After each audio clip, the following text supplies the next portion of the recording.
Moi, par une telle météo, je sors le chien et je découvre les bonnes nouvelles budgétaires de l'année.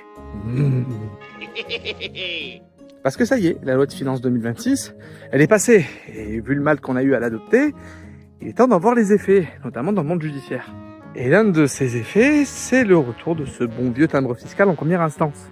Est-ce que j'ai vraiment besoin d'expliquer ce que c'est qu'un timbre fiscal? Bon, grosso modo, on paye pour accéder à une procédure. Le cas le plus classique étant celui, par exemple, du passeport.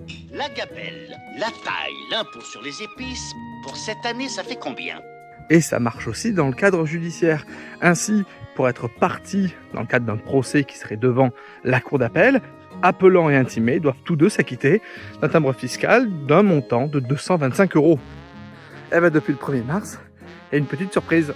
Maintenant, pour toutes les procédures de première instance, il va falloir s'acquitter d'un timbre fiscal de 50 €. Alors, c'est pas un truc qui est si nouveau que ça.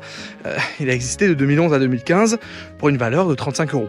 Mais là, maintenant, il est remis au goût du jour et un petit peu rehaussé. C'est encore 50 € à débourser.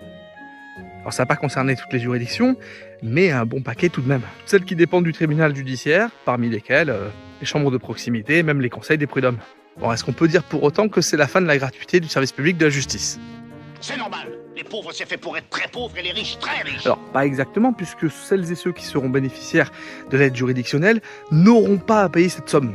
Et que de surcroît, ce timbre fiscal sera considéré parmi les dépenses de justice. C'est-à-dire que la personne qui est condamnée, qui perd le procès, aura à charge de les rembourser. Mais c'est sûr que c'est un cap qui vient d'être franchi. Et puisqu'on est passé de 35 à 50 €, c'est pas impossible de se figurer que dans les années suivantes, ce montant puisse encore augmenter. Et ce timbre fiscal, il va surtout pénaliser les personnes qui ne sont pas en mesure d'être éligibles à l'aide juridictionnelle et qui, pour autant, n'ont pas pensé à souscrire à une assurance protection juridique. On a fait une vidéo là-dessus. Et ça, pour le coup, il serait vraiment temps que ce type d'assurance-là, qui couvre l'essentiel, voire la totalité des frais de justice, soit généralisé comme le sont actuellement les mutuelles de santé. Et de fait, même si ça répond à un impératif budgétaire, ça contribue à éloigner l'accessibilité du juge.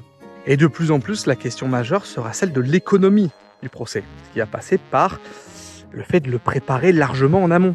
Et ça, il n'y a pas de secret, ça passe par un avocat. Et mes acclamations, mon enthousiasme. Et bim, petit doigt.